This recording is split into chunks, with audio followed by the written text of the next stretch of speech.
This segment is about nomenclature, and nomenclature is how do we name compounds, either ionic compounds that are held together with ionic bonds, and also how to name molecular compounds held together with covalent bonds. So here, naming compounds is important. It allows everybody to be able to talk about the same thing.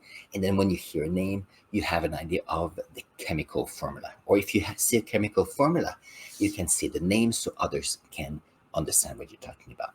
So this is the plan for today.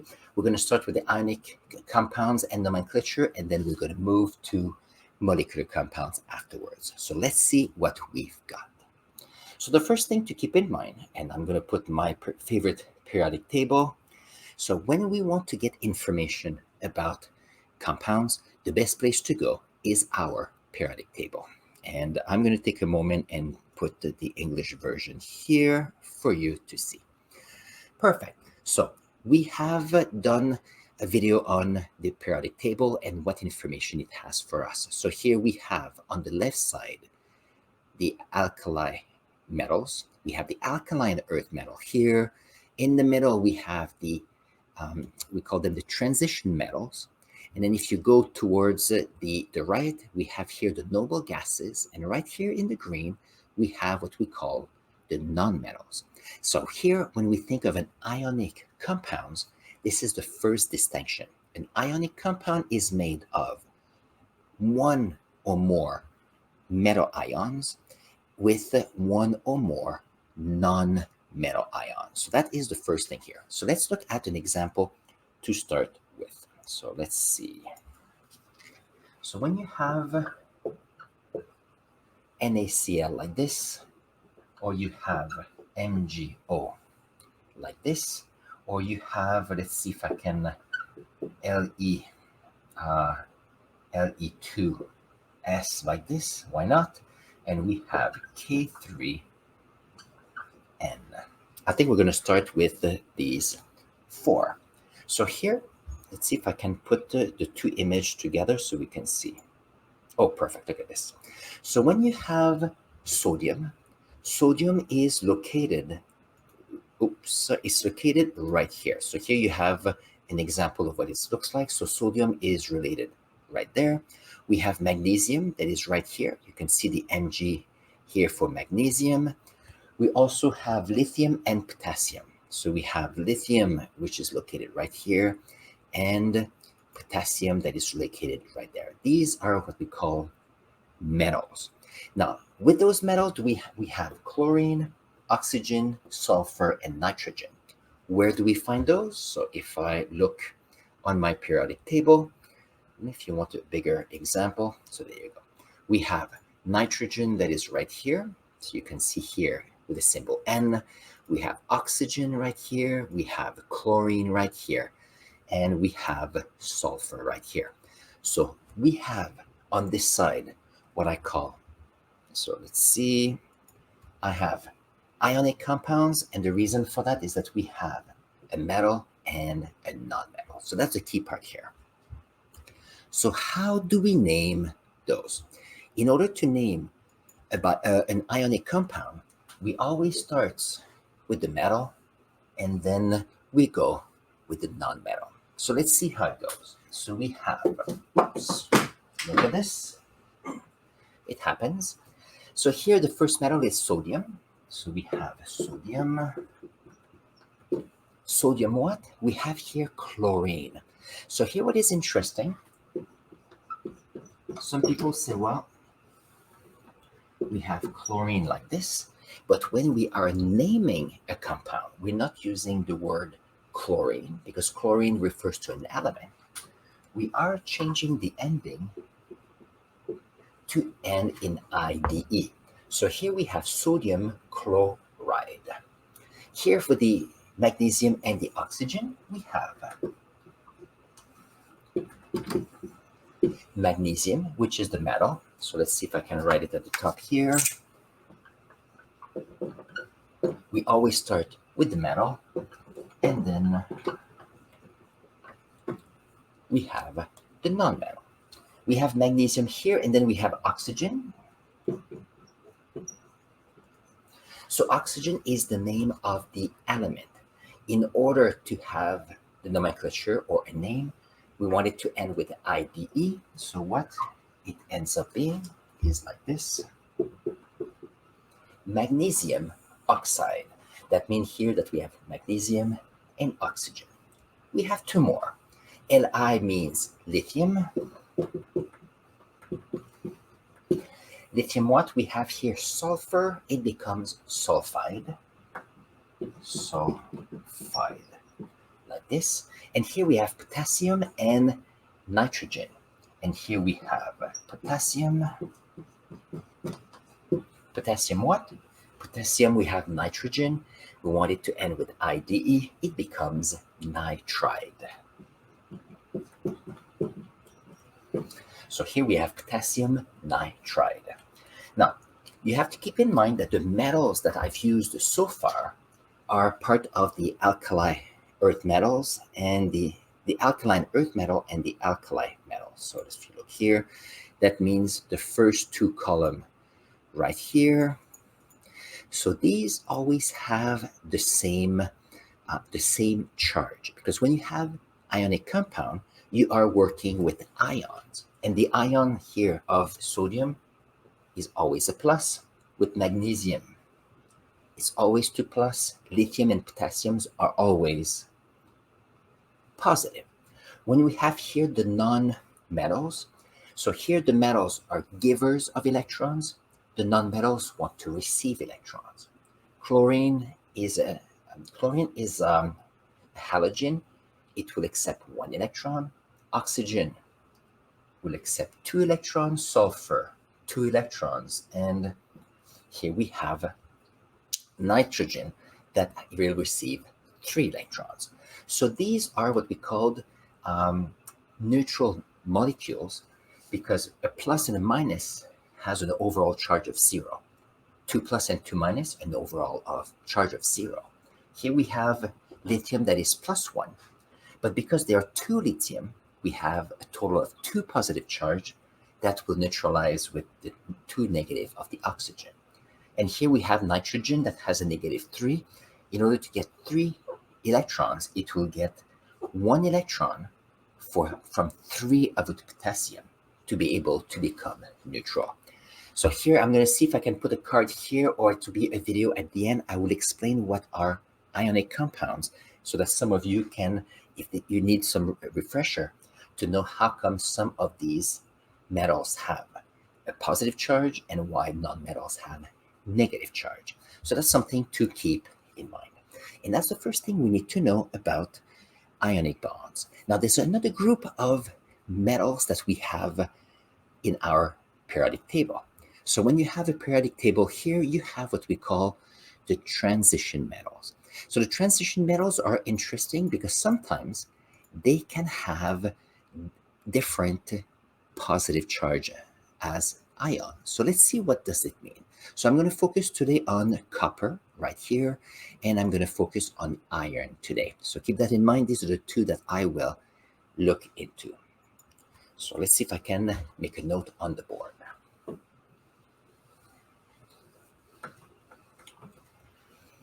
So I'm going to use, let's do it in blue. It worked well earlier. So we have here copper sulfide,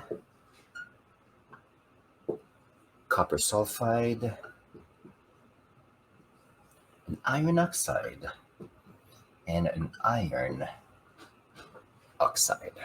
So let's see what is happening here that is interesting. Here we have ionic compounds. How do we know? We have a metal and a non-metal. If you don't believe me, let's go to our periodic table. We have here copper, that is right here, part of the transition metals, and we have sulfur, that is a non-metal. We have iron oxide. Iron is a transition metal, and then we have oxygen, which is a non-metal. So we know that we have ionic compounds. Perfect. So let's double check here what we've got. Because we have a copper and a sulfur, I'll start with the metal. So we have copper. Copper what? Copper copper sulfide.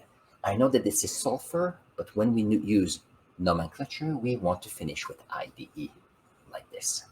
For this one here, I have copper and sulfide. So here I end up with copper sulfide, like this. So the issue with this one is that we have copper sulfide and copper sulfide. So that's easy. But we have the same name for two different molecules. Here we have one atom of copper with one atom of sulfur, and here we have two atoms of sulfur. No, two atoms of copper with that one atom of sulfur. So how is that possible? So let's see. Sulfur, like oxygen, have usually a two negative charge. So if it has a two negative charge, and we know that we have neutral molecules, that means here that the copper needs to have a two positive charge. That's something to keep in mind. Now, here we have the sulfur, which is also two negative, but here we have two atoms of copper. In order to have a total of 2 plus, but I have two atoms of copper, each of the atom of copper will have a charge of positive 1. So 2 ions of copper with positive 1 gives me 2 positive. That will neutralize here the 2 negative of the sulfur. So here we do have a copper sulfide, but there's a difference in the charge of the metal. And that's the trick for this one. What we do is we add a Roman numeral to identify the charge of the metal. So here, because the charge is 2 positive, we will have a copper 2 sulfide. Because here the charge is 1 positive, we will have a copper 1 sulfide, like this. And that is how we can use nomenclature for the ionic compound with the transition metals. Now, this trick here was created or was put together with the scientists, and we called it the stock notation. So if you want to do research, you can look into that. So it's the stock notation, like this. So that will be useful, especially for people that are looking for the science of the history of science. It's always lots of fun to do. Now here we have two more ionic compounds, and let's see what they are. I have iron and oxygen.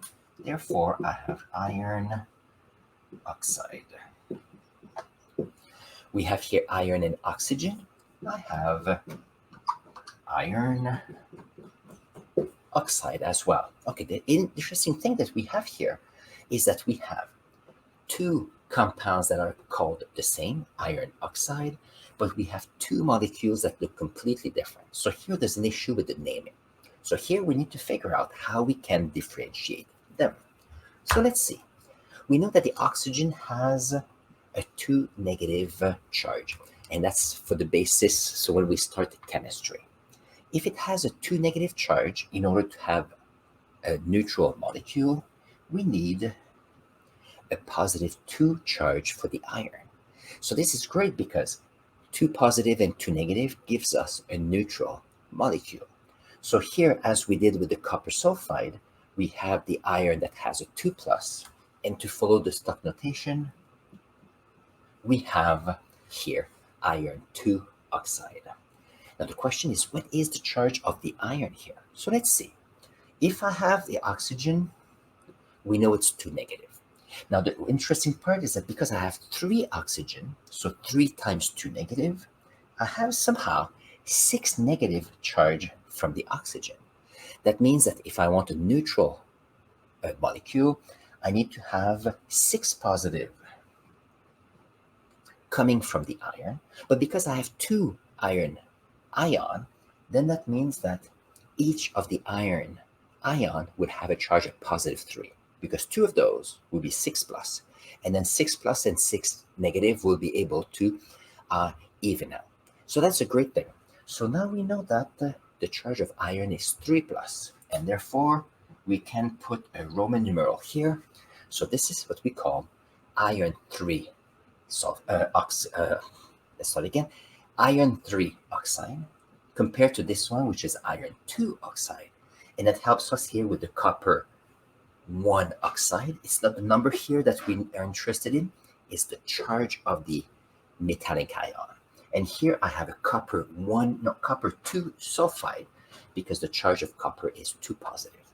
And that's how we can use the nomenclature for ionic compounds. And it's always exciting.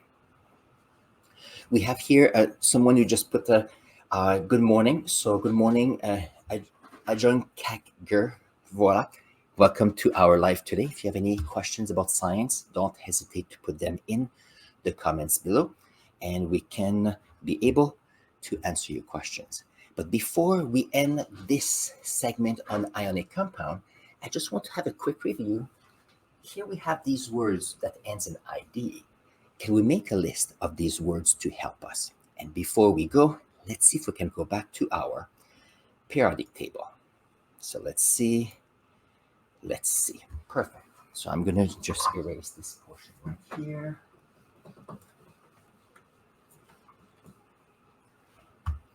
So when we have our periodic table, and we know that we are looking for the anion first, or the negative ion, we have in the periodic table something. Let's get a fun color. So we have here fluorine, which is a halogen. We have chlorine, we have bromine and iodine. We also have oxygen and sulfur. We have nitrogen and phosphorus. Put carbon here as well. Like this. Perfect. So here, these are the first elements that are nonmetals that are part of the 21st elements. So here we have these, and how can these anions or negative ions be called for nomenclature? So we're going to make a list of these names to help us. Oh, look at this. It was very small, hard to see. So when you have carbon here, the carbon will be, because we know that all the words end with IDE, it will be something called carbide, like this. The nitrogen we mentioned earlier is nitride. We have oxygen, which is oxide, and fluorine, that is fluoride. We have fluoride, like this. Does that make sense? Can you see that? Okay, that's pretty close. Okay, so we go here, we go there. So under nitrogen, we have phosphorus. So here we have phosphide. You see, I think I'm going to restart this part here so that we can have a better look. We're going to make a list. I think it will be easier. So the carbon here becomes carbide. The nitrogen is nitride. Phosphorus is phosphide. Like this. Then we have these ones here. We have oxygen, which is oxide. And here under we have sulfur, which is sulfide.